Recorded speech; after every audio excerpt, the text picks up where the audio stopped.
some families choose to home educate because they see that the only way that they can have that true personalised learning and freedom is at home. And it doesn't actually mean being at home all the time, because there's an awful lot of home ed groups where people meet up with lots of other like-minded educators. And I've worked with lots of home ed families, and everybody does it differently. And that's part of the magic of home education, but also part of the challenge when they meet up as a group. So some people might be having really unschooling, so the children are in charge of everything, and other families have bought a curriculum and are following that curriculum at home. And so some families may be home educating not because of the progressive or this democratic reasons, but for religious reasons. So some are following more religious schooling at home. So there are a vast variety of differences, and what's exciting in the UK is that you can do whatever you want. If your child never goes to school, then you're not on the register at all. But if your child goes into school, all you need to do is write a letter to your school saying, I want to educate otherwise, and someone will come and visit you and check that your child is safe. But the freedom is there in the type of schooling that you undertake. Whereas in other countries, it is more challenging, and it's illegal in Germany.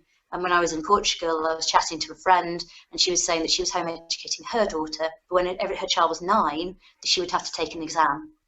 And if she passed the exam, it would be okay to keep going. But if not, then you need to go to school. And then, for example, in the States, this has been helpful for me actually in teaching. They have to buy into a curriculum. So when they say they're home educating, they have to say, well, I bought this Steiner or this Montessori or this home ed curriculum, and show it to the person who's come to check on them to prove that they're meeting the state expectations for schooling. So it's no way as free. And I can imagine that homeschooling must be like really, don't want to say difficult, but maybe also time challenging for parents. So how they usually cope with that? It's expensive to home educate because you can't go to work, or you have to work in the evenings, or you have to work maybe part-time and swap the home education with another family. People do that, and they work in co-ops. So one day a week they'll have groups of families together, and somebody else might have to work that day. But it does mean that it's very much a conscious family choice, and it'll either be families that can afford it, or families that have decided that they're going to really be on a low income because this is what they want for their children. But as somebody who's run groups for home educating families, what's challenging is that I want to make a living, but I can't charge very much for my sessions because people are having to pay for it, but they don't have much money because they're choosing to home educate. So you sort of get a bit of a negative spiral there, where nobody's got any money, and to offer more things, it would be nice to have a little bit more money. But what's been quite good is some councils have offered home education activities, like forest schools for home educating families, or craft workshops, or museums have open times for home educating families. And a lot of colleges will let students come in to take exams there if people want to take exams. So it's really interesting to see. And again, like all of this progressive education, it's so varied, so varied. It can be very challenging, and it can be, so yeah, very different. It differs family from the family, doesn't it? Totally. Yeah. Totally. I found interesting, like you said, with the co-op. Do you have any experience with any co-op that would, for example, like one family would stay at home like one day a week and educate, or something like that? I've had groups of friends who've tried to organise things like that, but mostly it's been on the side where one of my friends is a teacher herself, and so she's often run activities. People, I know that it's in the pipeline where people are discussing that as a way forward, especially when they can't afford to go to an independent school, or there isn't the choice for a progressive school locally, and they don't want their child to go to their local state school.